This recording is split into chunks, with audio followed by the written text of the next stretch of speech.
Tapos, hindi naghahanap ko kasi ako nung kung saan bibili ng stamps, yung gano'n. Tapos, sige, tara, sasamahan kita. Tapos, sasamahan niya ako.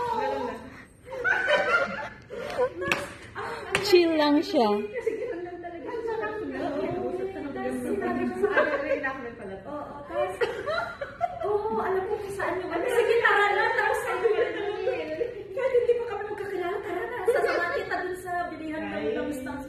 Wait naman ni ate. Sinamahan ka niya? Sinamahan niya, tapos nag-exchange. Ganyan din yung ugali niya sa akin, hindi niya ako inaantay. Tapos nag-invite na po siya na yung, kasi siyempre, feel niya wala po akong kasama. Tapos in-invite niya po ako dito. Tapos finally, para okay naman.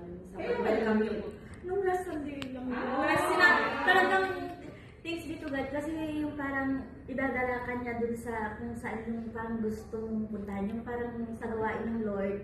Yes, amen. Hindi, ayoko po yung parang kung saan talaga ako gumagala.